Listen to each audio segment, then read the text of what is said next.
Hello students. देखिए, आज की प्रश्नोत्तरी में हम लोग एक ही टॉपिक के क्वेश्चंस को ले रहे हैं और टॉपिक क्या है? टॉपिक आप देख रहे हैं वस्त्रों की रंगाई, जिसे हम डाइंग कहते हैं। वस्त्रों की रंगाई यदि देखा जाए तो वस्त्रों के ऊपर की जाने वाली परिसज्जा होती है। वस्त्रों के ऊपर की जाने वाली जो परिसज्जा होती है, अर्थात वस्त्र निर्माण प्रक्रिया के पश्चात जब वस्त्र निर्मित हो जाते हैं तो उस वस्त्र निर्माण की प्रक्रिया के पश्चात वस्त्रों के ऊपर जो फिनिशिंग दी जाती है, जो वस्त्रों पे फिनिशिंग दी जाती है, उसे ही हम क्या कहते हैं? परिसज्जा का नाम देते हैं। या फिनिशिंग परिसज्जा जो है वस्त्र निर्माण की प्रक्रिया के उपरांत जो है वस्त्रों पे दी जाती है। और क्यों दी जाती है? जिससे वस्त्र जो है हमारे आकर्षक दिख सके, उनकी चमक जो है वो बरकरार हो सके और कहीं ना कहीं मन को लुभावने प्रतीत हो सके, जिनसे जब हम वस्त्रों को अपने ऊपर धारण करते हैं तो हमें एक जो है आनंदमय अनुभूति की प्राप्ति हो सके। तो आज जो है हम लोग इस प्रश्नोत्तरी के अंदर वस्त्रों पे जो रंगाई की प्रक्रिया है, जैसा कि आप जानते हैं कि परिसज्जाओं का प्रयोग जो है वस्त्रों पे हम 4 प्रकार से कर सकते हैं। सबसे पहले जो परिसज्जा होती है उसे हम सफाई करना कहते हैं, यानी कि निघर्षण करना।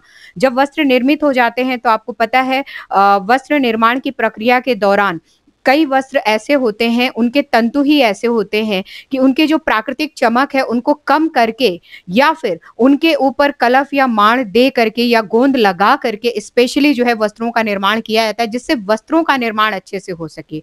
तो जब वस्त्र निर्मित हो जाते हैं तो ऐसी सिचुएशन में जो है, जो हमने गोंद है, माण है या कलफ है, जो वस्त्रों पे पहले से दिया हुआ होता है, फिर उसको साफ करना होता है। तो उसके लिए हम क्या करते हैं? सफाई की प्रक्रिया अपनाते हैं।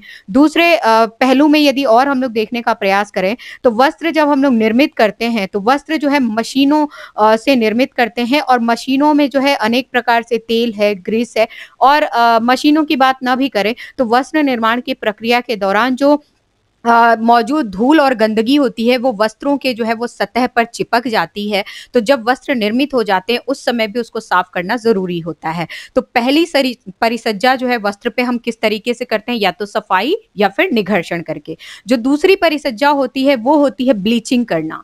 वो क्या होती है? ब्लीचिंग करना। हम वस्त्रों के ऊपर क्या करते हैं? ब्लीचिंग का प्रयोग करते हैं। ब्लीचिंग का प्रयोग क्यों करते हैं? जिससे जो हमारे तंतुओं की, जो वस्त्र निर्माण के लिए हम लोग तंतु जो है प्रयोग में ले रहे हैं या तंतु से निर्मित जो धागे प्रयोग में ले रहे हैं, उन धागों की जो प्राकृतिक छवि है या प्राकृतिक चमक होती है, प्राकृतिक जो स्मूथनेस होती है, वो कहीं ना कहीं डल साउंड होती है, जिससे जो हमारे तंतु होते हैं उनकी जो सफेदी होती है वो क्या होती है? गायब हो जाती है, या सफेदी कम हो जाती है, या वो गंदे हो जाते हैं। तो जो प्राकृतिक सफेदी है वो लाने के लिए हम क्या करते हैं? वस्त्रों पे ब्लीच का प्रयोग करते हैं। और कई तंतु ऐसे होते हैं जो प्राकृतिक रूप से सफेद नहीं होते हैं और उनपे हमें रंग चढ़ाना होता है। तो कई तंतुओं से निर्मित वस्त्रों पर पहले ब्लीचिंग की जाती है। पहले क्या की जाती है? ब्लीचिंग की जाती है, और ब्लीचिंग के पश्चात हम उसके ऊपर रंगाई का कार्य करते हैं। तो कुछ तंतुओं पे हम डायरेक्ट रंगाई कर सकते हैं, लेकिन कुछ तंतु ऐसे होते हैं जिनको हमें सफेद रंग पहले देना होता है। जब वस्त्र सफेद रंग में रंगे जाते हैं या सफेद रंग के हो जाते हैं तब उस पे अन्य जो है रंगों को चढ़ाया जाता है। तो आज की प्रश्नोत्तरी में हम लोग जो है अपने टॉपिक डाइंग को लेंगे। इंपॉर्टेंट टॉपिक है आपका परिसज्जा से संबंधित, और वस्त्रों पे रंगाई से संबंधित प्रश्न जो है परीक्षाओं में आपके 1-2 हमेशा आते हैं। हर परीक्षा में आपके 1-2 प्रश्न जो है रंगाई के संबंध में देखे गए हैं। तो इस टॉपिक को हम लोग अच्छे तरीके से करेंगे। स्टार्ट करते हैं। पहले नंबर के क्वेश्चन पे आते हैं। निम्नलिखित कथनों पर विचार कीजिए। कुछ कथन आपके सामने जो है वो प्रस्तुत किए गए हैं। इन कथनों को हमें देखना है, पढ़ना है, समझना है, और हमें ये सोचना है कि इन कथनों में से जो है सत्य कौन से, असत्य कौन से हैं। देन हमें अपने ऑप्शंस के अनुसार सत्य पूछा जा रहा है तो सत्य की का उत्तर प्राप्त करना है, और अगर असत्य पूछा जा रहा है तो असत्य की प्राप्ति करना है। तो निम्नलिखित कथनों पर विचार कीजिए। एक चीज और मैं आपको बताना चाहती हूँ, जब भी स्टेटमेंट वाले क्वेश्चंस आते हैं, कथनों पे विचार वाले या फिर कथन कारण वाले भी जो प्रश्न होते हैं, जैसे हम पढ़ते चलेंगे, पढ़ते साथ ही हम स्टेटमेंट्स पे क्या है करेक्ट या फिर रॉन्ग जो है वो लगाते चलेंगे, जिससे जब आगे जो है हम लोग मेन क्वेश्चन, मूल क्वेश्चन का जो पॉइंट है, सत्य है या असत्य है, जैसे ही हम पढ़े वापिस हमें क्वेश्चन पढ़ने की जरूरत ना रहे। क्योंकि परीक्षा हॉल में जो है जब आप पेपर लेकर के बैठते हैं तो समय बहुत कम होता होता है, समय बहुत कम होता है और एक एक प्रश्न पे यदि आप इतना समय देने लगे तो आखिरी के प्रश्न आपके छूट जाते हैं। तो ध्यान रखेंगे, जैसे ही आप इसको देखें आप करेक्ट या रॉन्ग यहीं पे मेंशन करें। मानव सभ्यता के साथ साथ वस्त्र का निर्माण आरंभ हुआ। जब मानव की सभ्यता विकसित हुई, यानी कि मानव जब सभ्य होने लगा, तब उसी के साथ साथ वस्त्र का निर्माण आरंभ हुआ। क्या है ये? करेक्ट है।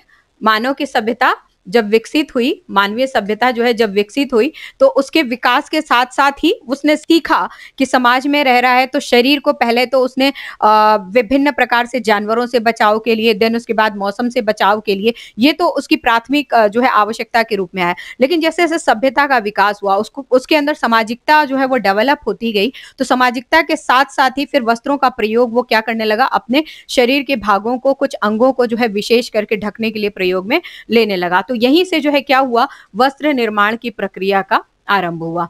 रंगों के प्रति मानव का लगाव सदियों से चला आ रहा है। रंगों का मानव के मनोभावों पर गहरा प्रभाव पड़ता है। ठीक है, रंगों का के प्रति मानव का लगाव सदियों से चला आ रहा है, यानी कि जब व्यक्ति जो है कुछ रंगीन चीजें देखता है, कुछ फीकी चीजें देखता है, कुछ डल चीजें देखता है, तो उस हिसाब से जो है जो उसकी अपनी प्रकृति है, वो प्रकृति क्या होती है, सदियों से परिवर्तित होती हुई चली आ रही है और ये काफी टाइम से है। रंगों का मानव के मनोभावों पर गहरा प्रभाव पड़ता है, इसलिए जब सदियों से चली आ रही है तो रंग जो है कहीं ना कहीं जो मानव का मन होता है, जो उसका चितवन होता है, उस पे एक गहरा प्रभाव डालता है। ये भी क्या है, सही है। ठीक है ना, ये भी क्या है, सही है। अब यहाँ पे प्रश्न में पूछा जा रहा है, उपरोक्त में से कौन सा से कथन सत्य है? कौन सा कथन सत्य है, बताएंगे आप? कौन सा कथन सत्य है? हमने स्टेटमेंट पढ़ते पढ़ते ही देख लिया था कि पहला भी सही है और दूसरा भी सही है। कौन सा कथन सत्य है? 1 तथा 2, पहला ऑप्शन क्या होगा इस क्वेश्चन का करेक्ट आंसर होगा। दूसरे नंबर के प्रश्न पे आते हैं। गर्म रंग होता है, गर्म रंग होता है, कौन सा रंग होता है? नीला, हरा, बैंगनी या नारंगी? क्विकली आंसर दें आप 2 सेकंड के अंदर। पहले वाले क्वेश्चन में तो मैंने आपसे आंसर लिए नहीं, बट इसका आंसर आप फटाफट दीजिए। गर्म रंग होता है नीला, हरा, बैंगनी या नारंगी? बताएं।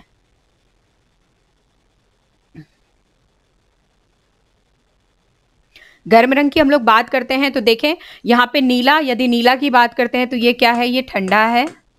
ठीक है, हरे की बात करें तो ये भी क्या है, ठंडा होता है। बैंगनी की बात करें ये भी ठंडा रंग होता है। और नारंगी की यदि बात करें तो नारंगी क्या होता है, गर्म रंग होता है। यदि हम लोग रंग चक्र को देखने का प्रयास करें, रंग चक्र यदि आप यहाँ पे देखेंगे, ये हमारा रंग चक्र है। इस रंग चक्र को हम क्या करते हैं, यहाँ से डिवाइड करते हैं। ठीक है ना, यहाँ से हम क्या करते हैं, इसको डिवाइड करते हैं। यहाँ से हमने इसको डिवाइड किया, रंग चक्र को हमने क्या किया, डिवाइड किया। हमारे जो मूलभूत रंग होते हैं, जो 3 रंग हैं, यहाँ पे आप देख सकते हैं, ये है पीला,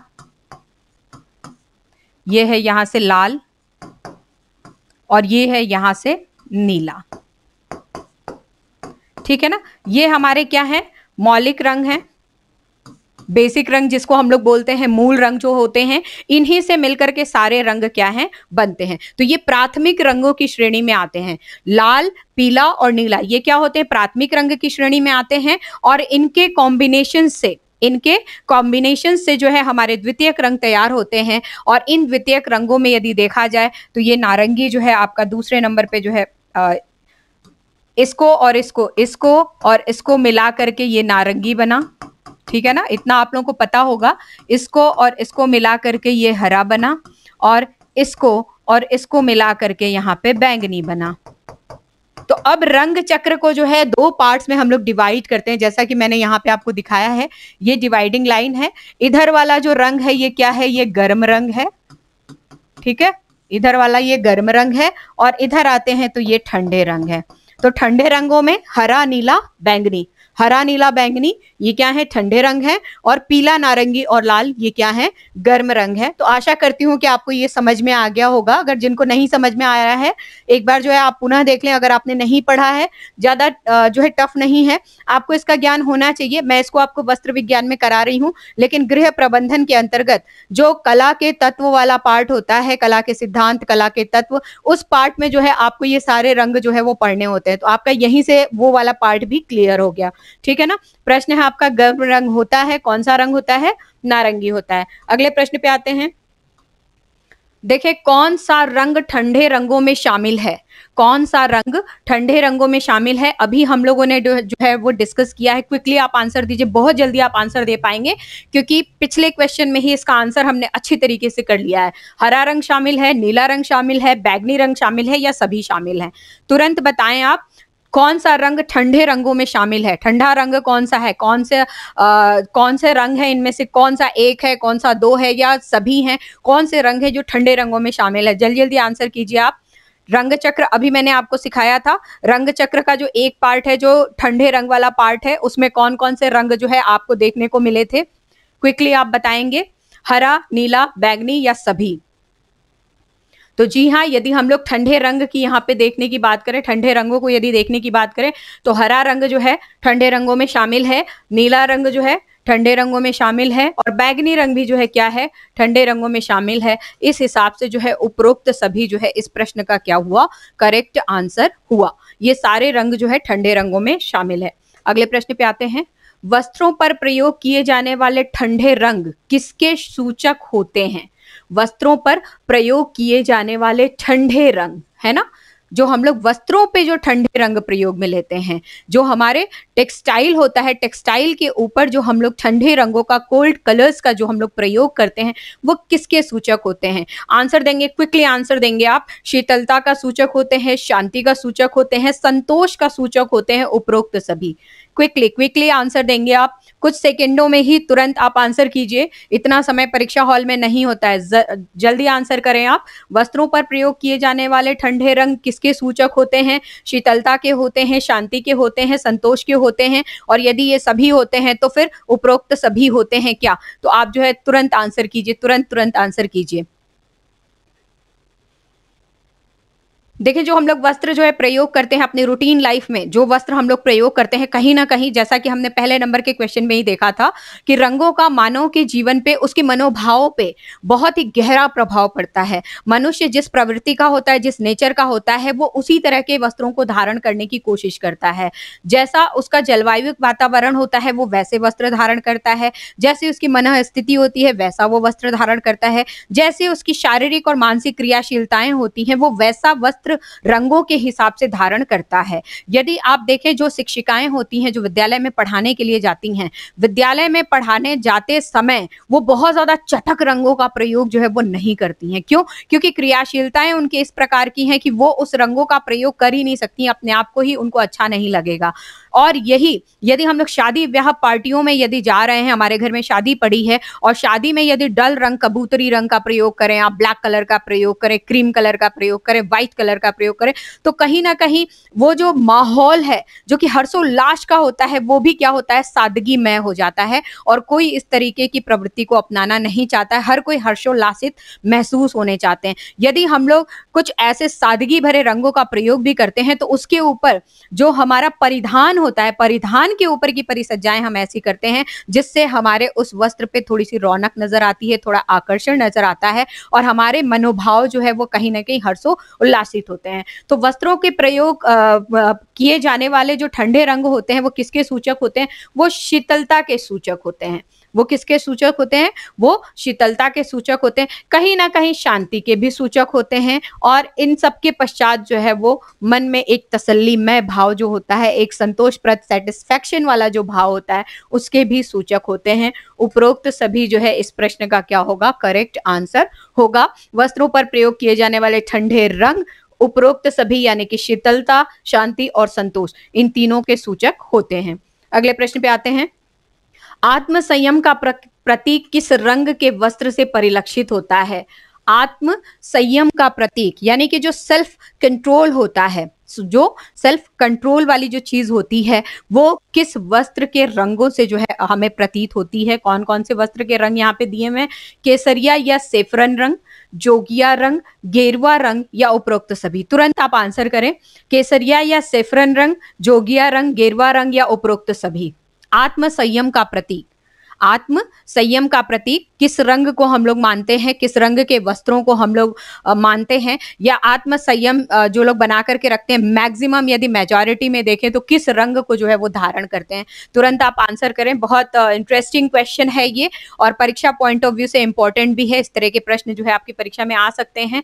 तुरंत आंसर करें आप। आत्म संयम का प्रतीक किस रंग के वस्त्र से परिलक्षित होता है? जब आत्म संयम की हम लोग बात करते हैं, आत्म संयम की जब हम लोग बात करते हैं तो यहाँ पे सीधे सीधे जो है वो साधुवाद एक शब्द होता है, उससे हम क्या होते हैं, कनेक्ट होते हैं। और साधुवाद से तात्पर्य यहाँ पे क्या हो गया, सन्यासी या साधु से भी आप कनेक्ट हो सकते हैं, ठीक है, साध्वी से भी कनेक्ट हो सकते हैं।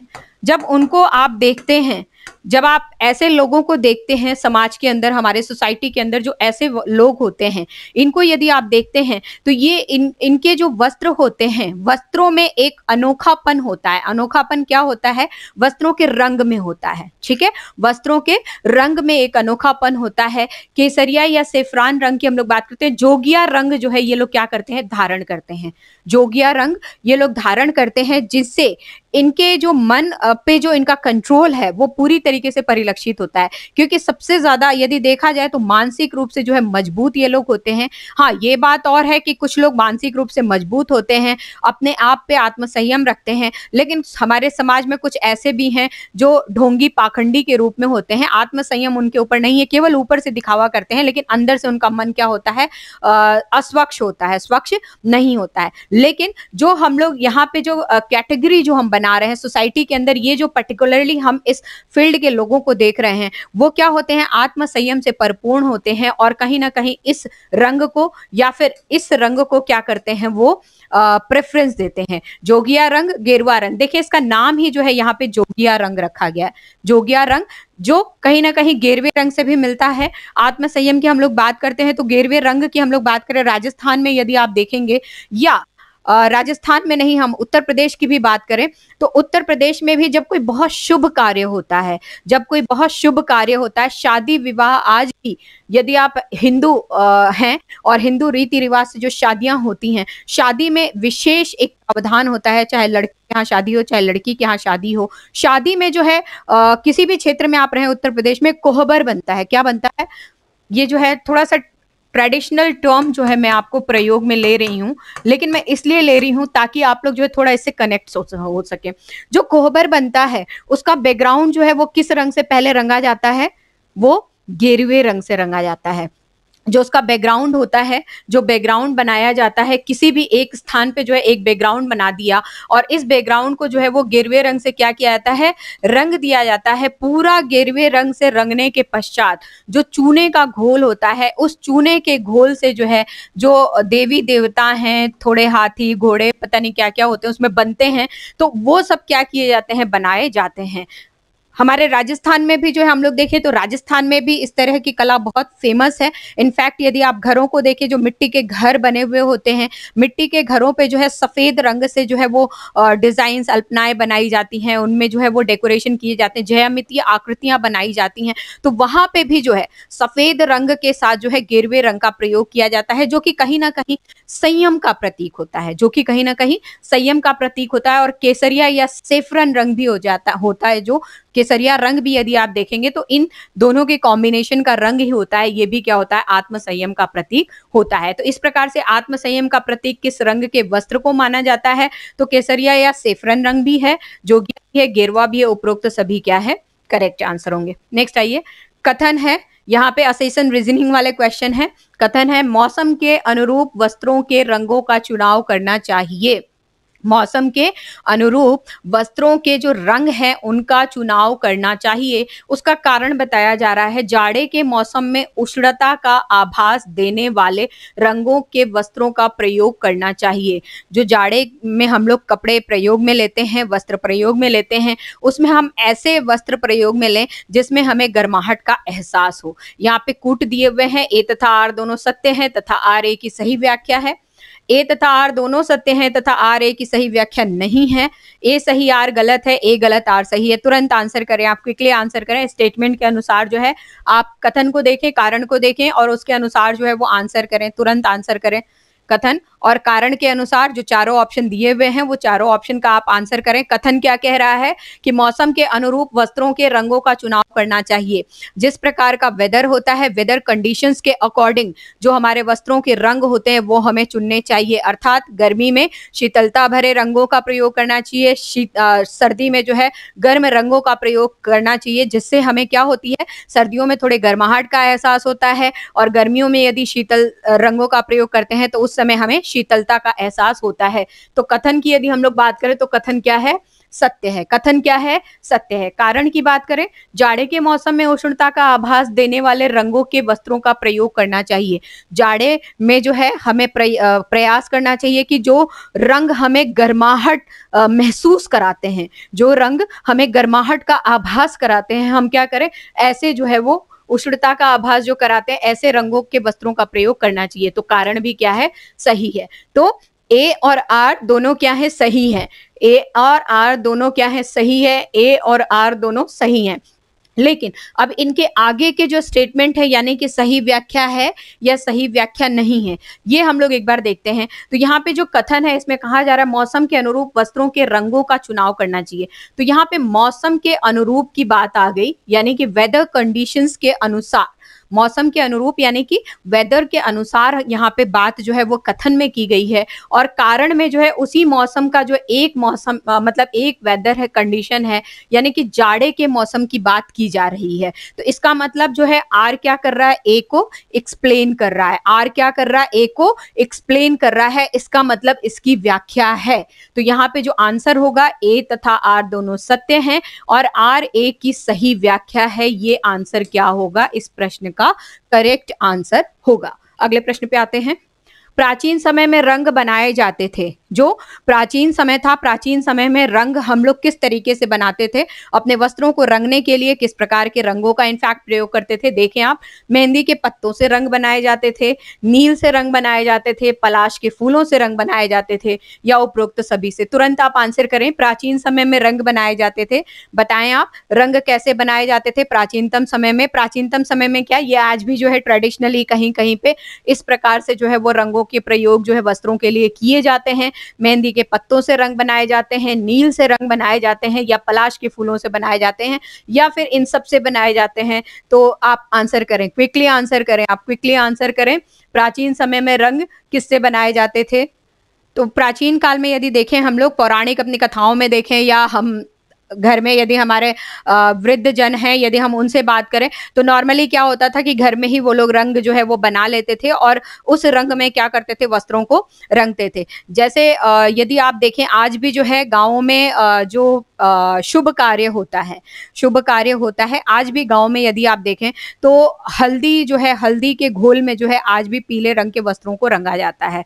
हल्दी के घोल में पीले वस्त्र को रंगा जाता है। गेरुए रंग का जो एक चौक पट्टी होता है उसको घोल करके उसमें वस्त्रों को रंगा जाता है। तो इस तरीके से जो है वो रंगाई की प्रथा आज भी जो है कई घरों में, और ट्रेडिशंस के अनुसार जो नेचुरली कलर्स हैं उनका प्रयोग करके रंगा जाता है। तो प्राचीन समय की बात की जा रही है, रंग बनाए जाते थे। किससे बनाए जाते थे? जो मेहंदी के पत्ते हैं, मेहंदी के पत्तों से जो है वो लाल रंग बनाए जाते थे। नील से जो है वो नीले रंग का प्रयोग किया जाता था, और पलाश के फूलों से भी जो है वो रंग निकाले जाते थे। इस प्रकार से जो है उपरोक्त सभी क्या है, इस प्रश्न का करेक्ट आंसर है। अगले प्रश्न पे आते हैं। कथन कारण वाले प्रश्न हैं, पुनः एक बार देखेंगे। वस्त्रों के भड़कीले रंग आंखों में चकाचौंध उत्पन्न करते हैं। यानी कि वस्त्रों का जो भड़कीला रंग होता है, जो बिल्कुल जैसे नारंगी रंग हुआ, डार्क येलो कलर हुआ, बिल्कुल तोता ग्रीन, बिल्कुल खिलता हुआ कलर हुआ, ये जो कलर्स होते हैं, जब आप साक्षात इसको जो है देखते हैं, अपनी नजरों के सामने इस तरह के वस्त्रों को देखते हैं, या किसी व्यक्ति को इस कलर के वस्त्रों को तुरंत पहने हुए देखते हैं, एंड कोई ऐसा खास ओकेजन नहीं होता है, साधारण रूप से अपने दैनिक दिनचर्या में यदि आप देखते हैं, तो कहीं ना कहीं जो है उन वस्त्रों को देखते ही हमारे अंदर एक चकाचौंध, मतलब भड़कीलापन जो है वो महसूस करते हैं। हमारा मन जो है एक भड़कीलापन अनुभूति जो है वो प्राप्त करता है। तो कथन जो है ये कह रहा है। दूसरा कारण कह रहा है कि लाल, पीला तथा नारंगी रंग शुभ कार्यों के लिए प्रयोग में लिया जाता है। लाल, पीला तथा नारंगी रंग शुभ कार्यों के लिए प्रयोग में लिया जाता है। अब यहाँ पे ऑप्शन है ए तथा आर दोनों सत्य हैं। आर ए की सही व्याख्या है। ए तथा आर दोनों सही हैं, आर ए की सही व्याख्या नहीं है। ए तथा आर ए सही आर गलत है, या ए गलत आर सही है। तुरंत आप आंसर करेंगे, प्रश्न का तुरंत आंसर कीजिए। वस्त्रों के भड़कीले रंग आंखों में चकाचौंध उत्पन्न करते हैं, यानी कि एक अलग ही जो है एहसास देते हैं। चकाचौंध उत्पन्न करने का तात्पर्य क्या है कि आपके अंदर एक अलग तरीके का ही क्या है होता है, उल्लास में जो है वो मनोवृत्ति आपके अंदर देखने को मिलती है। और कारण है लाल, पीला तथा नारंगी रंग शुभ कार्यों के लिए प्रयोग में लिया जाता है। बताएं आप। देखिए कथन की यदि हम लोग बात करें, वस्त्रों के भड़कीले रंग, यहाँ पे भड़कीले रंग से तात्पर्य क्या है, गर्म रंग, है ना।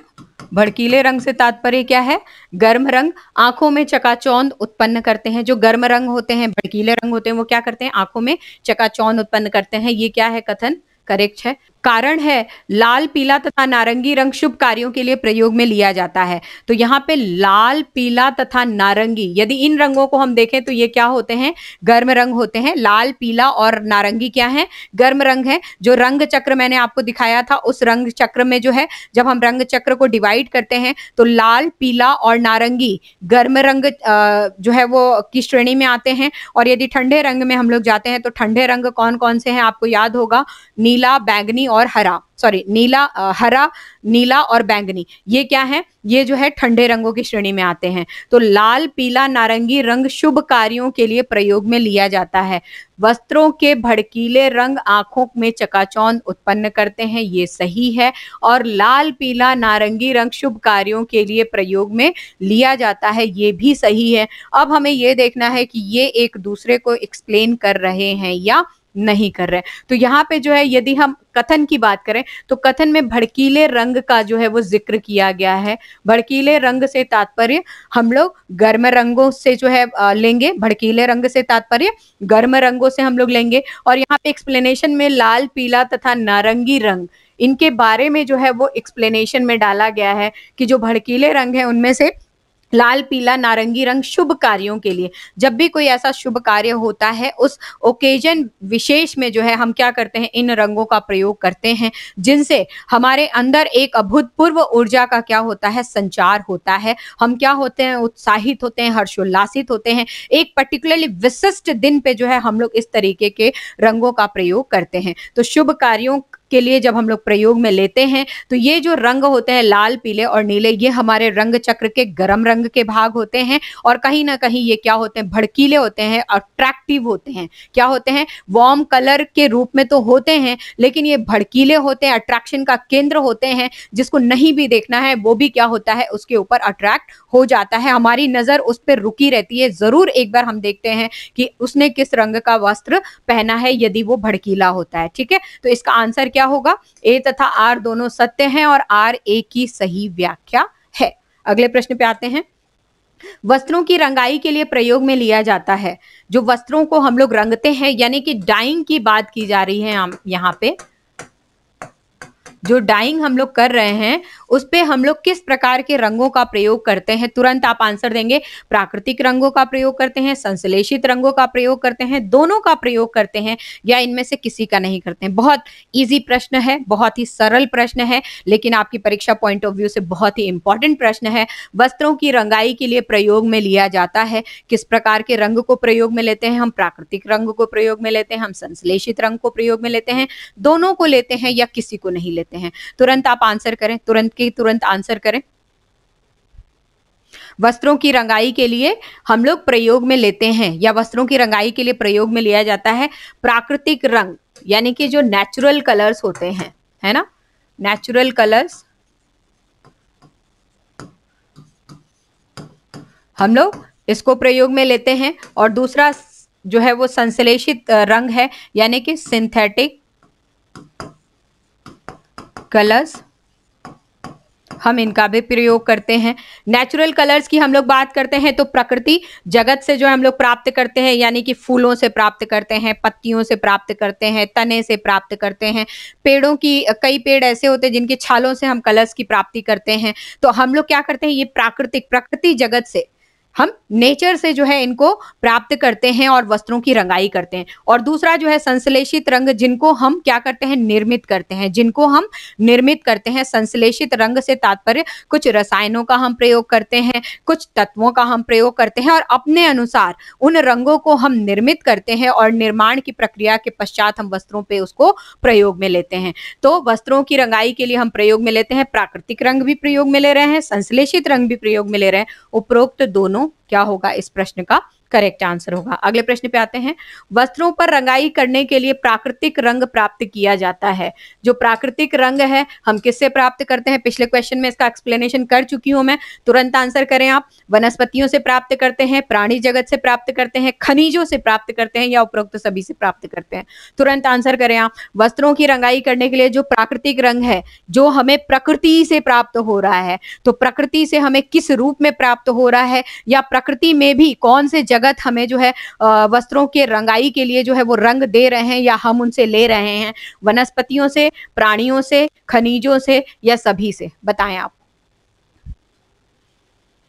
तो यहाँ पे यदि हम लोग आंसर देखने की बात करें तो जैसा कि मैंने आपको बोला था, वनस्पतियों से क्या होगा, करेक्ट आंसर होगा। वनस्पतियों से हम कैसे लेते हैं, हम पत्तों से, कुछ प्लांट्स के जो है पत्तों का प्रयोग करते हैं, कुछ के तनों का प्रयोग करते हैं, फूलों का प्रयोग करते हैं, फलों का भी प्रयोग करते हैं। इसके साथ साथ हम पेड़ की छालों का भी प्रयोग करते हैं कई जगहों पे। तो इस प्रकार से जो है ये क्या होते हैं, हमें जो है वनस्पतियों से जो है विभिन्न रूपों से जो है हमें क्या होते हैं, रंगों की प्राप्ति होती है, जो हम अपने वस्त्रों के लिए प्रयोग में लेते हैं। दूसरा, प्राणी जगत से हम लोग प्राप्त करते हैं। प्राणी जगत से भी कुछ जंतु होते हैं, कुछ जीव जंतु जो है होते हैं, जिनसे हम क्या करते हैं, रंगों की प्राप्ति करते हैं। प्राणी जगत की यदि हम लोग बात करें तो आजकल सर्वाधिक महंगा जो है रंग यदि देखा जाए तो प्राणी जगत से प्राप्त होने वाले रंग हैं, क्योंकि प्राणियों से प्राप्त जब हम लोग रंग की प्राप्ति प्राणियों से करते हैं तो कहीं ना कहीं उन जीवों को नष्ट करना होता है। वो जीव क्या होते हैं, मृत्यु को प्राप्त होते हैं। इस हिसाब से जो है वो जो जीव हैं वो क्या होते हैं, धीरे धीरे लुप्त होते चले जा रहे हैं। तो महंगे हैं, हालांकि इस पे जो है वो बैन लगा देना चाहिए, लेकिन फिर भी अभी कई जगहों पे जो ये प्रयोग में लिया जाता है। खनिजों की हम लोग बात करते हैं तो कई खनिजों से जो हम लोग रंग प्राप्त करते हैं, और ये जो खनिजों से प्राप्त होने वाले रंग हैं इन्हें हम धात्विक रंग कहते हैं। इन्हें हम क्या कहते हैं, धात्विक रंग जो है वो कहते हैं। वस्त्र रंगाई की प्रक्रिया के लिए खनिजों से प्राप्त होने वाले जो रंग हैं इन्हें धात्विक रंग की श्रेणी दी जाती है। तो इस प्रकार से वनस्पतियों से भी प्राप्त कर रहे हैं, प्राणी जगत से भी प्राप्त कर रहे हैं, खनिजों से प्राप्त कर रहे हैं। तो उपरोक्त सभी जो है इस प्रश्न का क्या होगा, करेक्ट आंसर होगा। अगले प्रश्न पे आते हैं। हर श्रृंगार के रंग का, हर श्रृंगार, यहाँ पे हर श्रृंगार के रंग का वस्त्रों पर प्रयोग होता है। यहाँ पे हर श्रृंगार की बात करें तो हर श्रृंगार का जो है वो पुष्प बड़ा ही प्यारा पुष्प होता है।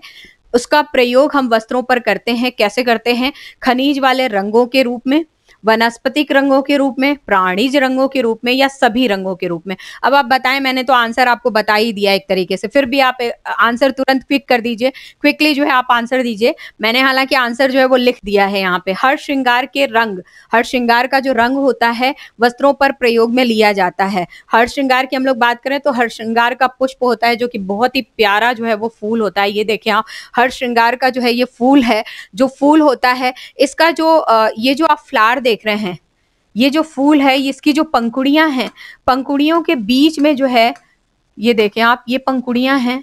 एक मिनट, मैं इसको ब्लैक से करती हूँ, इससे करती हूँ।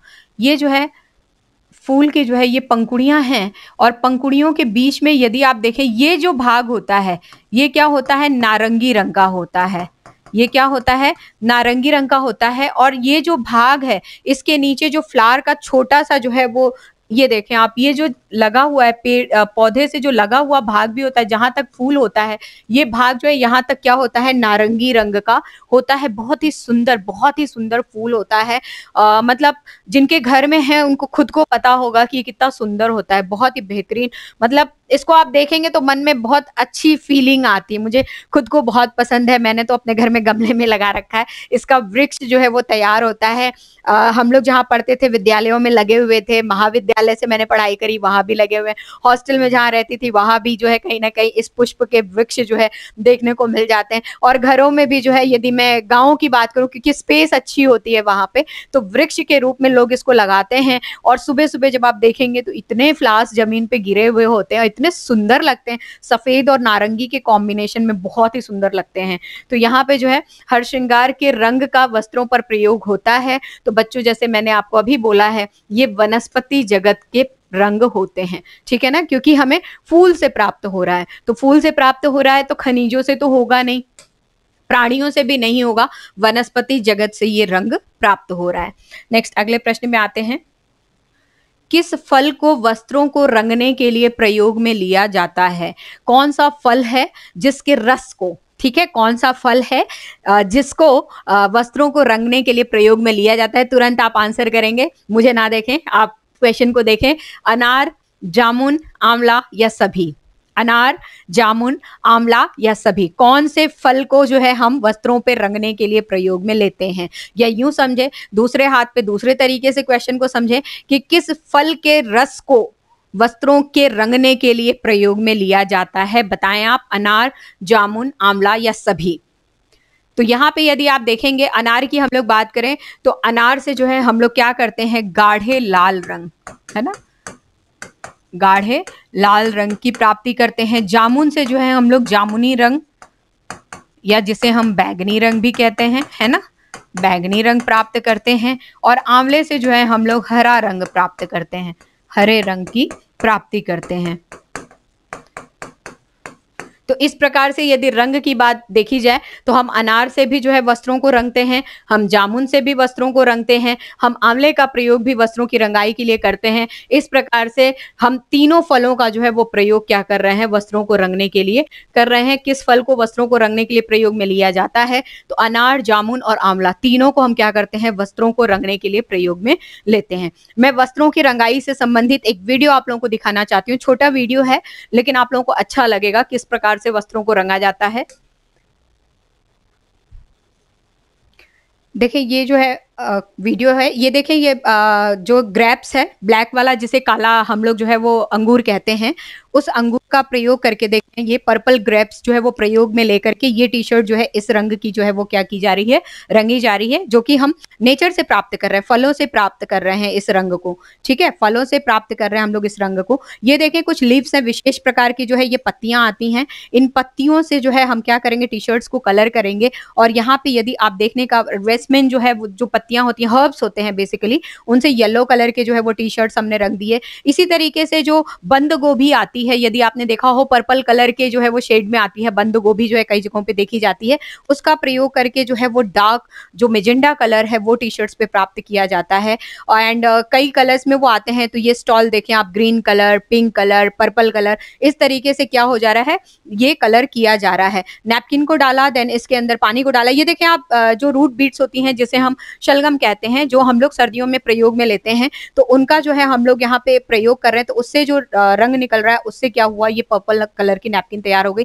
ये यूकेलिप्टस का पत्ता है। यूकेलिप्टस जो है आप सभी लोग जानते होंगे, उसके वृक्ष आपने देखे होंगे, व्हाइट कलर का जो है उसका तना होता है। उसकी जो पत्तियां हैं, उसकी पत्तियों से ऑरेंज शेड जो है बहुत अच्छा प्राप्त होता है। तो इस तरीके से जो है वो ऑरेंज कलर से, ये ब्लैकबेरी है, ब्लैकबेरी फ्रूट है, ब्लैकबेरी के फ्रूट से भी जो है यहाँ पे वस्त्रों की रंगाई जो है वो दी जाएगी। और यहाँ पे पर्पल डाई जो है हमें प्राप्त होगी। ब्लैकबेरी का जो फ्रूट है, उससे जो है वो पर्पल डाई हमें प्राप्त हो रही है। तो ये जो है वो कुछ जो है वो रंगाई के जो ये स्पेनिश के लीव्स हैं, यानी कि जो पालक के पत्ते हैं, पालक के पत्तों से भी जो है वो वस्त्रों की रंगाई की जा रही है। देखिए कितना प्यारा लग रहा है। और ये डार्क कलर है, इसको और डार्क बनाने के लिए कॉफी का प्रयोग किया जा रहा है। किसका? कॉफी का प्रयोग कर रहे हैं हम लोग। डार्क कॉफी का प्रयोग करके ये भाग जो है इस कलर का रंग दिया गया, जो कि पहले इस रंग का था। ये जो है आपका, ये डार्क कलर के जो है वो कुछ कपड़े हैं। ये लाइट पिंक कलर का जो है कपड़ा है, इसको नींबू के साथ क्रिया कराया जाता है और सोडे के साथ जो है वो क्रिया कराया जाता है। तो जो पिंक कलर है, जो उस पे लाइट पिंक कलर है वस्त्र पे, वो क्या हो गया, निकल गया और ये वस्त्र क्या हो गए, व्हाइट कलर के हो गए। क्या हो गए ये वस्त्र व्हाइट कलर के हो गए। ये आवाकाडो जो होता है, फ्रूट होता है, आवाकाडो का प्रयोग किया जा रहा है। इसको बॉयल किया, बॉयल करने के पश्चात जो है वस्त्रों को इसमें डिप करेंगे, यानी कि डुबोएंगे, और आवाकाडो से जो रंग हमें वस्त्रों पे प्राप्त होता है वो कहीं ना कहीं रेड कलर जो है वो प्राप्त होता है। ये आप देख सकते हैं यहाँ पे पिंक रेड कलर जो है वो प्राप्त हो रहा है। तो लाइट डार्क पिंक जो है, लाइट पिंक, ये डिपेंड करता है कि आप आवाकाडो कितना प्रयोग में ले रहे हैं। ठीक है, जिस रंग का आपको प्रयोग में लेना है, आवाकाडो का जो है वो प्रयोग उतना करें तो डार्क, लाइट और कई सारे शेड्स उसके तैयार हो जाते हैं। तो इस प्रकार से जो है वनस्पति जगत से जो फल हैं और सब्जियां हैं, बेसिकली फल, सब्जियां और लीव्स भी हमने देखी, पत्तियों का प्रयोग भी देखा। जो यूकेलिप्टस की पत्तियां हैं, पालक की पत्तियां हैं, उनका प्रयोग करके भी जो है हम क्या करते हैं, वस्त्रों को रंग सकते हैं। तो इस तरीके से ना सिर्फ फलों से बल्कि सब्जियों से भी जो है हम लोग वस्त्रों की रंगाई कर सकते हैं। हम पत्तों से भी वस्त्रों की रंगाई कर सकते हैं, तने से भी वस्त्रों की रंगाई कर सकते हैं। तो वनस्पति जगत से अनेक रूपों में जो है हम क्या करते हैं, वस्त्रों के लिए रंगों की प्राप्ति करते हैं। नेक्स्ट है अगले प्रश्न पे, किस पेड़ की छाल से वस्त्रों के लिए रंग निकाले जाते हैं? किस पेड़ की छाल से, पेड़ की छाल से वस्त्रों के लिए रंग निकाले जाते हैं? मेहंदी, हरश्रृंगार, कत्था और सभी। तुरंत आंसर करें आप, तुरंत आंसर करें। बहुत सारे लोगों को, मुझे पता है ये इसका आंसर पता है, बहुत सारे लोग इसको जानते हैं। किस पेड़ की छाल से, कौन से पेड़ की छाल से हम जो है वो वस्त्रों के लिए रंग निकालते हैं? मेहंदी, हरश्रृंगार, कत्था या सभी? तुरंत आंसर करें आप। देखिए, मेहंदी की यदि हम लोग बात करें तो मेहंदी के जो तने होते हैं, तने इतने हैवी, इतने मोटे नहीं होते हैं कि उनके ऊपर जो है वो छाल नजर आए। तो यहाँ पे मेहंदी जो है वो नहीं होगा। मेहंदी के हम लोग क्या करते हैं, पत्तों का प्रयोग करते हैं। जब हमें वस्त्रों के लिए रंग चाहिए होता है तो मेहंदी के हम पत्तों का प्रयोग करते हैं रंग के लिए। हर श्रृंगार की बात करें तो मैंने पिछले क्वेश्चन में जो है वो डिस्कस किया था, इसके फूलों का हम प्रयोग करते हैं। क्या करते हैं हम? इसके फूलों का प्रयोग करते हैं वस्त्रों के लिए रंग प्राप्त करने के लिए। कत्था की यदि बात करें तो जी हाँ, कत्था के जो पेड़ के जो छाल होते हैं, हम क्या करते हैं, उनको रंग के लिए प्रयोग में लेते हैं। ये कत्था का जो है ये पेड़ है, देखें आप, ये कत्थे का पेड़ है। ये पेड़ के ऊपर ये क्या है, ये सब छाल है। ये छालें जो है जब इस तने को छोड़ती हैं, जो पेड़ के जो तने हैं जो बहुत मोटे होते हैं, इनको जब छोड़ती हैं, लेयर्स में छोड़ती हैं, तो ये लेयर्स यानी कि इसकी छाल, जो ऊपरी आवरण है, उस तने का जो ऊपरी आवरण है जिसे हम छाल कहते हैं, ये जब छोड़ते हैं तो इनको निकाल करके हम क्या करते हैं, वस्त्रों के लिए, रंगाई के लिए प्रयोग में लेते हैं। ये जो है ये पेड़ है बेसिकली, जो इनकी पत्तियां होती हैं वो बहुत छोटी छोटी लेकिन बहुत ज्यादा सघन होती हैं। क्या होती हैं? बहुत ज्यादा सघन होती हैं। कई लोगों ने जो है इसको देखा भी होगा, जो इनके ये जो है इस तरीके से जो है कुछ बीज वाले भाग जो है वो फल के रूप में जो है वो बन के इसके ऊपर ब्लैक कलर से इमली की तरह जो है, यदि आपने इमली देखा हो, इमली की तरह जो है वो लटकते हुए से दिखते हैं। लेकिन हम क्या करते हैं, वस्त्रों पे रंगाई के लिए ये जो इसके तने के ऊपर मौजूद जो छाल होते हैं, पौधे के, सॉरी, पेड़ के ऊपर जो उसके तने हैं उसके ऊपर जो छाल होते हैं, हम उसको जो है वस्त्रों की रंगाई के लिए प्रयोग में लेते हैं। किसको लेते हैं? कत्था। ठीक है ना। किस पेड़ की छाल से वस्त्रों के लिए रंग निकाले जाते हैं? तो हम कत्था के जो है वो पेड़ की छालों से रंग का प्रयोग वस्त्रों के लिए करते हैं। अगले प्रश्न पे आते हैं। देखिए, अगला क्वेश्चन है, वस्त्रों को रंगने के लिए कॉकनिकल नामक कीट से, कॉकनिकल नामक कीट से कौन सा रंग प्राप्त किया जाता है? कॉकनिकल नामक कीट से कौन सा रंग प्राप्त किया जाता है? नारंगी रंग, गहरा लाल रंग, पीला रंग या बैगनी रंग? तुरंत आप आंसर करें, कौन सा रंग हम कॉकनिकल से प्राप्त कर रहे हैं, कॉकनिकल नामक कीड़े से या कीट से हम प्राप्त कर रहे हैं? नारंगी रंग, गहरा लाल रंग, पीला रंग या बैगनी रंग? परीक्षा पॉइंट ऑफ व्यू से बहुत इंपॉर्टेंट प्रश्न है ये, तुरंत आप आंसर करें। वस्त्रों को रंगने के लिए कॉकनिकल नामक कीट से कौन सा रंग प्राप्त किया जाता है? नारंगी, गहरा लाल, पीला या बैगनी? देखिए, कॉकनिकल नामक कीट से हम लोग जो है वो कौन से रंग के कौन सा रंग हम वस्त्रों के लिए प्राप्त करते हैं? इसका सीधा सीधा आंसर होता है गहरा लाल रंग। ठीक है, गहरे लाल रंग की प्राप्ति जो है हम कॉकनिकल नामक कीट से जो है वो प्राप्त करते हैं। ये काफी महंगा रंग होता है। ये क्या होता है? महंगा रंग होता है। इस रंग को प्राप्त करने के लिए जो कॉकनिकल के कीट होते हैं उनको मारा जाता है या उनको समाप्त करके, उनका जीवन समाप्त करके इस रंग की प्राप्ति की जाती है। इस वजह से ये काफी महंगा होता है और ये कहीं ना कहीं शॉर्टेज भी होती है, इस प्रकार के रंगों की शॉर्टेज भी होती है, बहुत ज्यादा ये उपलब्ध नहीं होते हैं। नेक्स्ट अगले प्रश्न पे आते हैं। एक विशेष प्रकार की मछली से, एक विशेष प्रकार की मछली से वस्त्रों को रंगने के लिए बैंगनी रंग प्राप्त किया जाता है। एक विशेष प्रकार की मछली से वस्त्रों को रंगने के लिए बैंगनी रंग प्राप्त किया जाता है। ये मछलियां पाई जाती हैं, कहाँ पाई जाती हैं? अरब सागर में, बंगाल की खाड़ी में, भूमध्य सागर में या बेरिंग सागर में? बताएं, आप क्विकली आंसर करें। एक विशेष प्रकार की मछली है जिससे हम वस्त्रों को रंगने के लिए पर्पल कलर यानी कि बैंगनी रंग प्राप्त करते हैं। ये मछलियां कौन से सागर में प्राप्त पाई जाती हैं? अरब सागर में, बंगाल की खाड़ी में, भूमध्य सागर में या बेरिंग सागर में? कहाँ पे पाई जाती हैं? तुरंत आप आंसर करें। इस प्रकार की मछलियों को यदि मैं आपको दिखाना चाहूं तो ये आप देख सकते हैं, ये पर्पल जो है वो फिश है। इसे हम क्या कहते हैं? इसे हम कहते हैं पर्पल फिश, यानी कि बैंगनी मछली के नाम से जो है जानते हैं। देखिए कितनी सुंदर लग रही है। ये एक्चुअली जो है वो इसी रंग के जो है वो होते हैं। साथ ही साथ जिस सागर में ये बैंगनी मछली पाई जाती है उसी सागर में जो है इस तरीके के जो है कुछ स्नेल जैसे जीव भी जो है पाए जाते हैं, जो अनेक प्रकार से क्या करते हैं? शंखों का निर्माण करते हैं। ठीक है, अनेक प्रकार से शंखों का निर्माण करते हैं। तो स्नेल की प्रजाति होती है, इससे भी जो है बैंगनी रंग के रंग की प्राप्ति की जाती है, जिनसे वस्त्रों को रंगा जाता है। तो ना सिर्फ मछलियां, बैंगनी मछलियां, अपितु स्नेल की कुछ प्रजातियां भी हैं जिनसे जो है बैंगनी रंग प्राप्त किया जाता है। तो ये दोनों ही जीव जो है वो कौन से सागर में पाए जाते हैं? तो ये भूमध्य सागर में पाए जाते हैं। कहाँ पाए जाते हैं? भूमध्य सागर में पाए जाते हैं। अगले प्रश्न पे आते हैं। कैक्टस नामक कीड़े से वस्त्रों को रंगने के लिए कौन सा रंग प्राप्त किया जाता है? कैक्टस नामक कीड़ा, कैक्टस नामक कीड़े से वस्त्रों को रंगने के लिए कौन सा रंग प्राप्त किया जाता है? क्रिम्सन, स्कारलेट, नारंगी या उपरोक्त सभी? क्रिम्सन, स्कारलेट, नारंगी या उपरोक्त सभी? ठीक है, आपने नाम जो है वो कुछ नाम आपने सुने होंगे। नारंगी तो बहुत ही कॉमन नाम है जो कि हमारे रंग चक्र में जो है वो द्वितीयक रंगों में शामिल होता है। क्रीमसन जो है, क्रीम कलर भी काफी हम लोग सुनते चले आ रहे हैं। और कुछ जो है वो इंग्लिश कलर बोलते हैं ना, इंग्लिश कलर जो है वो कुछ अच्छे से जो है इंग्लिश कलर आजकल आ चुके हैं, तो कुछ को आपने सुना है, कुछ को नहीं सुना है। उसमें स्कारलेट जो है वो एक नाम होता है। तो यहाँ पे पूछा जा रहा है कैक्टस नामक कीड़े से वस्त्रों को रंगने के लिए कौन सा रंग प्राप्त किया जाता है? बताएं आप। जो कैक्टस नामक कीड़ा है उससे हम क्रीमसन रंग की प्राप्ति कर रहे हैं, स्कारलेट की प्राप्ति कर रहे हैं, नारंगी की प्राप्ति कर रहे हैं, या सारे हैं तो उपरोक्त सभी की? तुरंत आप आंसर करें।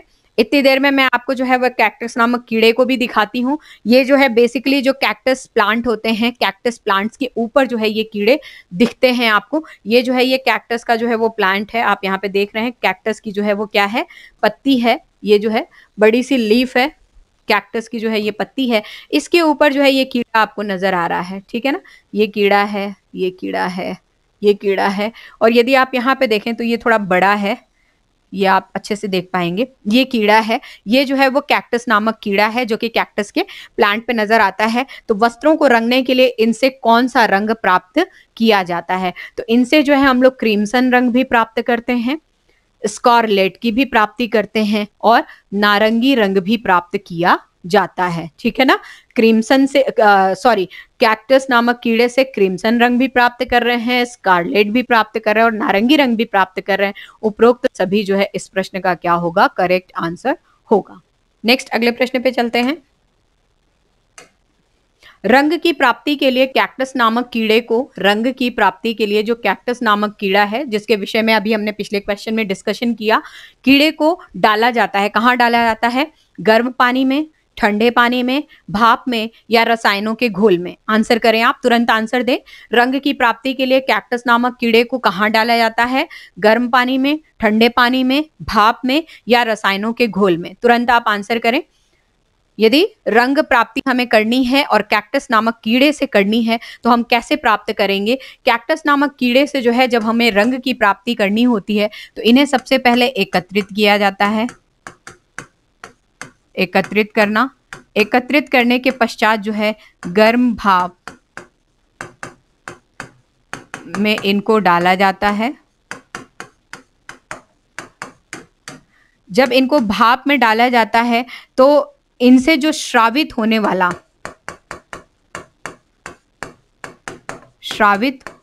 वाला जो तत्व होता है वो क्या होता है, उनसे हम जो है क्या करते हैं, रंगों की प्राप्ति करते हैं। ठीक है ना। तो जिस प्रकार से श्रावण होता है इनका, श्रावण से जो है हम क्या करते हैं, रंगों की प्राप्ति करते हैं। और श्रावण यदि क्रीम कलर का हुआ तो क्रीमसम रंग जो है हमें प्राप्त होता है। स्कारलेट अगर है तो स्कारलेट रंग प्राप्त होगा। और यदि नारंगी जो है वो श्रावण है तो नारंगी रंग जो है वो प्राप्त होगा। तो इस प्रकार से जो है वो कीड़े का जो है वो श्रावण जिस रंग का होगा, यानी जो उससे निकलने वाला जो तरल रस है, बेसिकली जो तरल रस है, यहाँ पे श्रावित होने वाला तत्व की जगह हम यहाँ पे तरल रस की बात कर सकते हैं। तो जो तरल जो है वो पदार्थ होता है बेसिकली वो कौन से रंग का होता है, जिस रंग का होता है वस्त्रों के लिए हमें वो रंग प्राप्त होता है। तो इस प्रकार से रंग की प्राप्ति के लिए कैक्टस नामक कीड़े को कहाँ डाला जाता है, तो ये भाप में डाला जाता है। कहाँ डाला जाता है, भाप में डाला जाता है। नेक्स्ट अगले प्रश्न पे आए। कथन और कारण वाले प्रश्न है। कथन है, वस्त्रों पर प्रयोग किए जाने वाले रंग जो प्राणी जगत से प्राप्त होते हैं वो बहुत सस्ते होते हैं। कारण है, प्राकृतिक रूप से रंगों को रंजक और वर्णक में विभाजित किया जाता है। अब इसके स्टेटमेंट्स हैं, ए तथा आर दोनों सही है, आर ए की सही व्याख्या है। ए तथा आर दोनों सही हैं, आर ए की सही व्याख्या नहीं है। ए सही और आर गलत है, और ए गलत और आर सही है। तुरंत आप आंसर करें, कौन सा आंसर आपको सही लग रहा है, कौन सा उत्तर जो है इसके लिए करेक्ट होगा। तुरंत आंसर करें आप। यदि हम लोग कथन में आते हैं, देखिए कथन में आते हैं तो वस्त्रों पर प्रयोग किए जाने वाले रंग जो प्राणी जगत से प्राप्त होते हैं वो बहुत सस्ते होते हैं, ये क्या है, गलत है। कथन क्या है, गलत है। जो प्राणी जगत से हम लोग जो है रंग प्राप्त करते हैं वस्त्रों के लिए वो क्या होते हैं, महंगे होते हैं। ये क्या होते हैं, महंगे होते हैं, सस्ते नहीं होते हैं। कारण है, प्राकृतिक रूप से रंगों को रंजक और वर्णक, प्राकृतिक रूप से हम रंगों को डाइंग और पिगमेंट में जो है क्या करते हैं, विभाजित करते हैं, जो कि सही है। ठीक है ना। तो यदि देखा जाए तो कथन हमारा गलत हो रहा है, कारण हमारा सही हो रहा है। तो ए गलत और आर सही, कौन सा ऑप्शन करेक्ट होगा, डी ऑप्शन करेक्ट होगा। ए गलत और आर सही, डी ऑप्शन करेक्ट होगा। अगले प्रश्न पे आते हैं। खनिज रंग पाए जाते हैं, जो खनिज रंग होते हैं वो हमें किससे प्राप्त होते हैं, चट्टानों से प्राप्त होते हैं, पत्थरों से प्राप्त होते हैं, धातुओं से प्राप्त होते हैं, या इनमें से कोई नहीं, बताएं आप। तुरंत आंसर करें। खनिज रंग पाए जाते हैं, किससे पाए जाते हैं, चट्टानों से, पत्थरों से, धातुओं से। जैसा कि मैंने आपको पहले ही जो है वो क्वेश्चन डिस्कस किया था, पहले के क्वेश्चन उसमें बताया था, जो खनिज रंग होते हैं इन्हें हम धात्विक रंग भी कहते हैं, है ना। इन्हें हम क्या कहते हैं, धात्विक रंग भी कहते हैं। तो धात्विक रंग जब हम लोग कहते हैं तो ये धात्विक रंग जो है वो किससे प्राप्त होते हैं, धातुओं से प्राप्त होते हैं। ठीक है, किससे प्राप्त होते हैं, मेटल से प्राप्त होते हैं। मेटालिक यहाँ पे जो है कलर जो है वो बोला जाता है इसको, यदि हम लोग मिनरल कलर जो है उसको मेटालिक कलर बोल रहे हैं, दैट मीन्स ये किससे प्राप्त हो रहे हैं, मेटल से प्राप्त हो रहे हैं, यानी कि धातुओं से प्राप्त होते हैं। अगले प्रश्न में आते हैं। वस्त्रों पर प्रयोग किए जाने वाले धात्विक रंग होते हैं, जो धात्विक रंग यानी कि जो हम लोग मेटालिक कलर जो है वस्त्रों पे प्रयोग में लेते हैं वो कैसे होते हैं, संश्लेषित होते हैं, रासायनिक होते हैं, प्राकृतिक होते हैं, या सभी प्रकार के होते हैं। क्विकली आंसर करें आप, तुरंत आंसर कीजिए, क्योंकि ऐसे कई सारे प्रश्नों के उत्तर पहले के क्वेश्चन में हो चुके हैं। अभी इससे जस्ट पहले वाले क्वेश्चन में इसका आंसर कई लोगों को मिल चुका होगा। ठीक है, थोड़ा सा स्मार्टली जो है वो आंसर करने की कोशिश करें। वस्त्रों पर प्रयोग किए जाने वाले धात्विक रंग होते हैं, कैसे होते हैं, संश्लेषित की यदि हम लोग बात करें तो सिंथेटिक जो कलर्स होते हैं वो क्या होता है, व्यक्ति अपने हिसाब से निर्मित करता है, तो ये नहीं होंगे। यहाँ पे धात्विक पूछा जा रहा है। धात्विक की हम लोग बात करें, रासायनिक यदि हम लोग बोलें तो रासायनिक भी ये नहीं होते हैं, क्योंकि हम धातुओं से जो है इसको प्राप्ति कर रहे हैं, धातुओं से प्राप्त कर रहे हैं। तो जब धातुओं से प्राप्त कर रहे हैं तो ये क्या हो गया, ये प्राकृतिक होता है। ठीक है, क्या होता है, ये धात्विक रंग जो है हम धातुओं से प्राप्त कर रहे हैं, जो कि प्रकृति जगत से जो है हमें प्राप्त हो रहा है। उपरोक्त में से सभी ये क्या होगा, गलत होगा। अगले प्रश्न पे आते हैं। किसको गलाकर पर्शियन ब्लू रंग प्राप्त किया जाता है? हम किसको मेल्ट करते हैं, किसको गलाते हैं, तो हमें जो है वो पर्शियन ब्लू रंग प्राप्त होता है। पोटेशियम डाइक्रोमेट को, लेड क्रोमेट को, पोटेशियम फेरोसाइनाइड को, या उपरोक्त सभी को? आंसर करें आप, किसको गलाकर पर्शियन ब्लू रंग प्राप्त किया जाता है? पोटेशियम डाइक्रोमेट को, लेड क्रोमेट को, पोटेशियम फेरोसाइनाइड को, या उपरोक्त सभी को? किसको गलाकर पर्शियन ब्लू रंग प्राप्त किया जाता है? पोटेशियम फेरोसाइनाइड को गला करके हम क्या करते हैं? पर्शियन ब्लू कलर की प्राप्ति करते हैं। अगले क्वेश्चन पे आते हैं। वस्त्रों पर खाकी रंग प्रयोग करने के लिए वस्त्रों को किसके घोल में डुबाया जाता है? वस्त्रों पर जो खाकी कलर होता है, खाकी कलर है ना, खाकी रंग का प्रयोग करने के लिए वस्त्रों को कौन से घोल में जो है वो डुबाया जाता है? लौह सल्फेट के घोल में, फेरस सल्फेट के घोल में, उपरोक्त दोनों में, या इनमें से किसी से नहीं? तुरंत आंसर करें आप। खाकी रंग के प्रयोग के लिए हम कौन से घोल में वस्त्रों को डुबाते हैं? लौह सल्फेट में, फेरस सल्फेट में, उपरोक्त दोनों में, या किसी में नहीं? खाकी रंग की जब हम लोग बात करते हैं तो खाकी रंग को जो है रंगने के लिए, रंगने के लिए लौह सल्फेट प्लस क्रोमियम सल्फेट, इन दोनों के घोल में डुबाया जाता है। ठीक है, इन दोनों के घोल में डुबाया जाता है। जब खाकी रंग हमें प्राप्त करना होता है तो वस्त्रों को जो है लौह सल्फेट और क्रोमियम सल्फेट के घोल में डुबाया जाता है। तो अपने जो क्वेश्चन के ऑप्शन दिए हुए हैं वो लौह सल्फेट, फेरस सल्फेट, उपरोक्त दोनों, इनमें से कोई नहीं।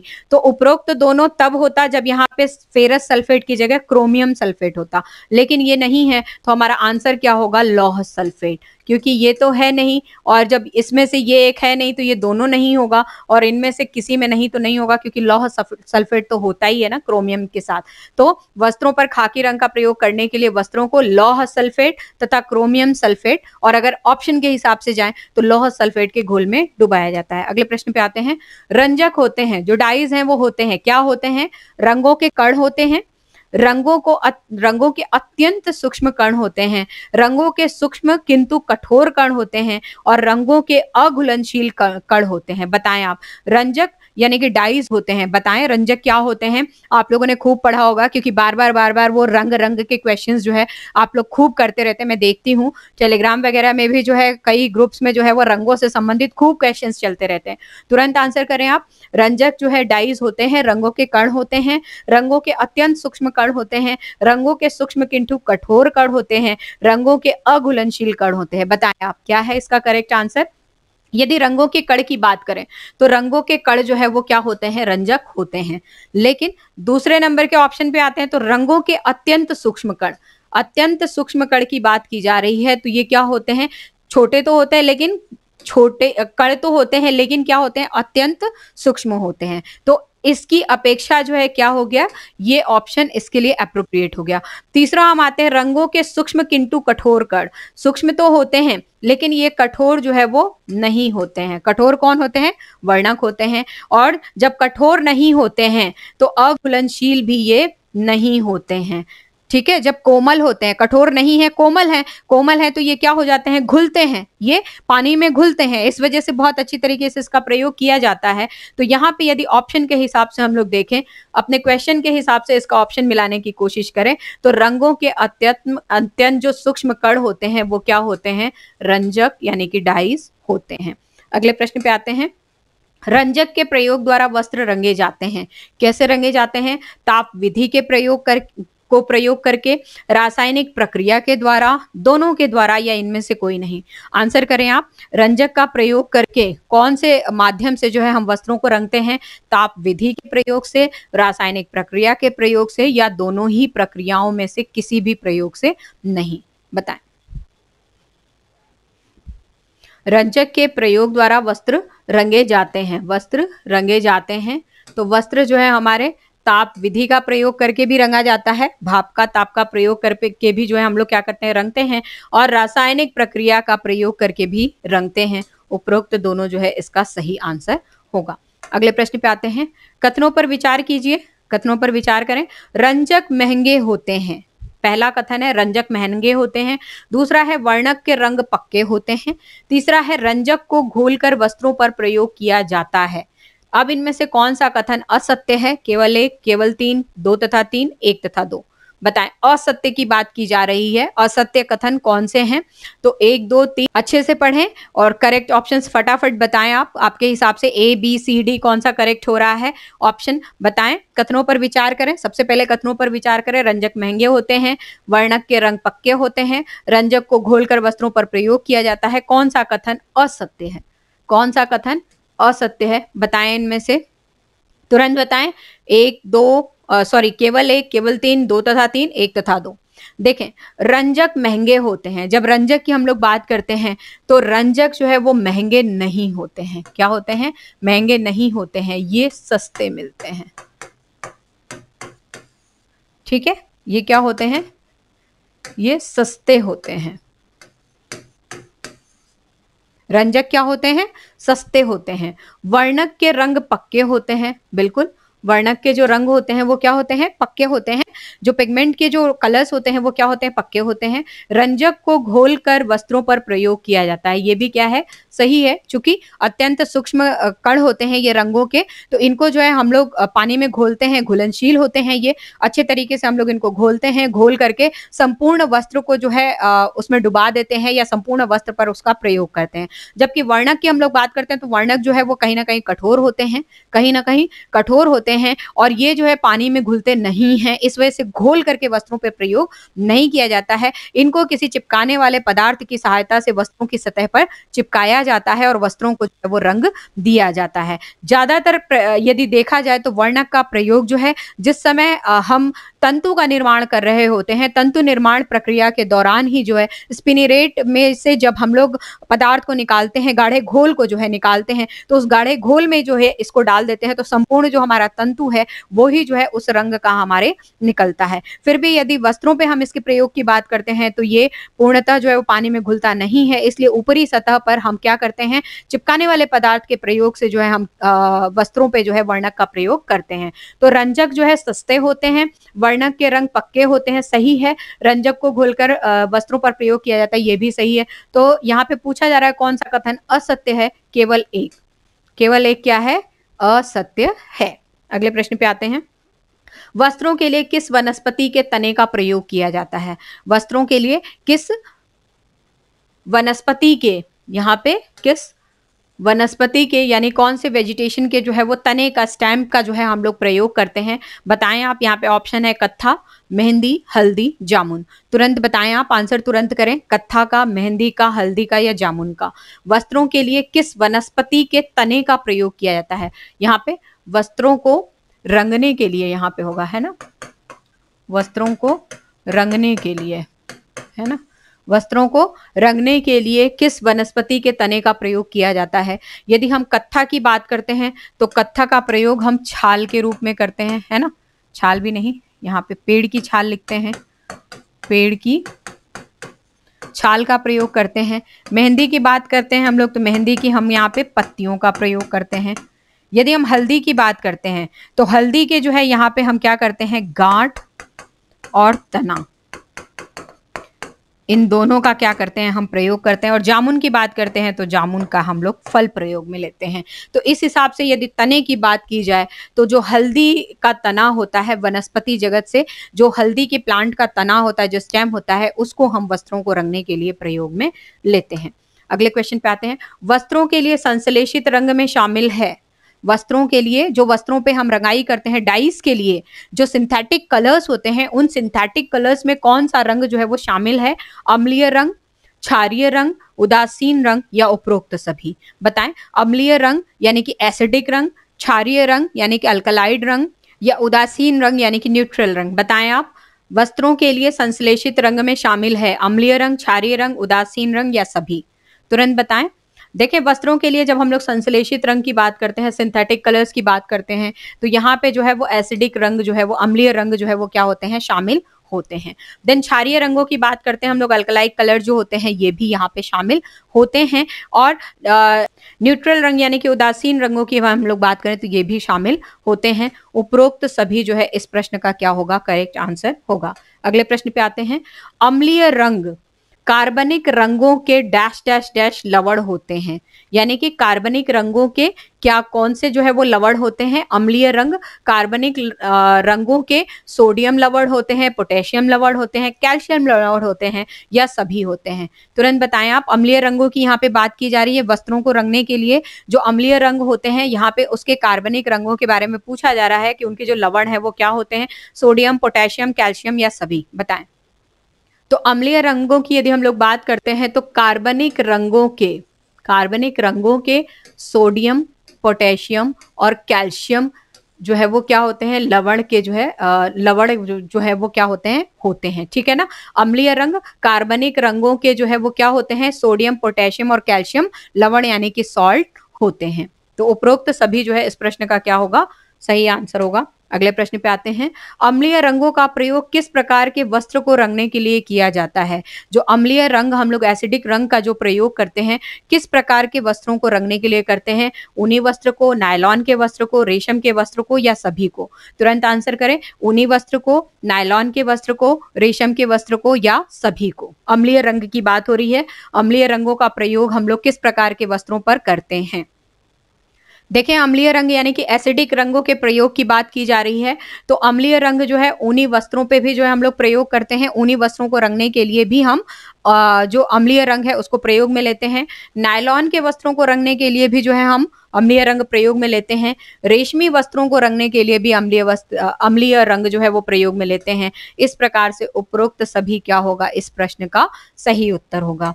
अगले प्रश्न में आते हैं जो कि इस प्रश्नोत्तरी का अंतिम प्रश्न है। रंगाई विधि के आधार पर यानी कि जो हम लोग डाइंग मेथोडोलॉजी प्रयोग में लेते हैं वस्त्रों को रंगने के लिए, उस विधि के आधार पर उदासीन रंगों को किस भाग में या कैसे बांटा जाता है। उदासीन रंगों को बांटा जाता है प्रत्यक्ष रंग तथा सल्फर रंग में, वैट रंग तथा सल्फर रंग में, प्रत्यक्ष रंग, वैट रंग, सल्फर रंग तथा विकसित रंग में, वैट रंग, विकसित रंग तथा प्रत्यक्ष रंग में। बताएं आप। रंगाई विधि के आधार पर उदासीन रंगों को किस में बांटा जाता है। ए है प्रत्यक्ष रंग तथा सल्फर रंग में, बी है वैट रंग तथा सल्फर रंग में, सी है प्रत्यक्ष रंग, वैट रंग, सल्फर रंग तथा विकसित रंग में, और 4 है वैट रंग, विकसित रंग तथा प्रत्यक्ष रंग में। आंसर करें आप। ए, बी, सी, डी आपके सामने है। प्रश्न का उत्तर जो है करेक्ट आंसर आप दें। देखिए रंगाई विधि की यदि हम लोग बात करते हैं, रंगाई विधि के आधार पर उदासीन रंगों को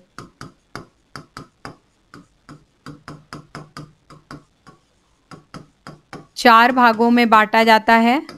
4 भागों में बांटा जाता है। पहला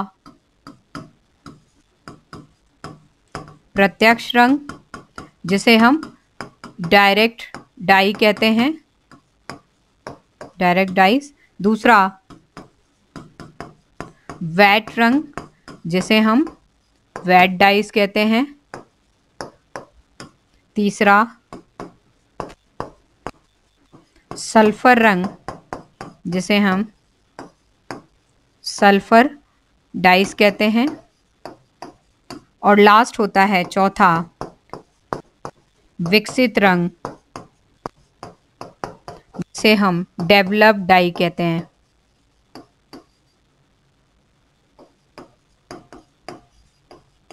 ठीक है, तो ये 4 तरह से जो है रंगाई विधि के आधार पर उदासीन रंगों को 4 भागों में जो है वो बांटा गया है। प्रत्यक्ष रंग, वैट रंग, सल्फर रंग, विकसित रंग।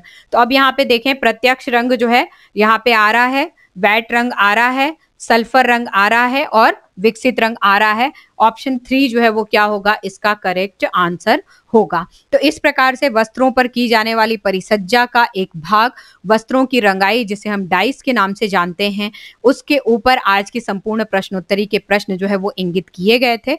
आशा करती हूँ ये सारे प्रश्न आपको जो है समझ में आ गए होंगे। आगे की कक्षाओं में और किसी टॉपिक से जो है वो प्रश्नोत्तरी लेकर के हाजिर होते हैं। तब तक आप हमेशा की तरह स्वस्थ रहें, मस्त रहें और जबरदस्त रहें। Thank you so much.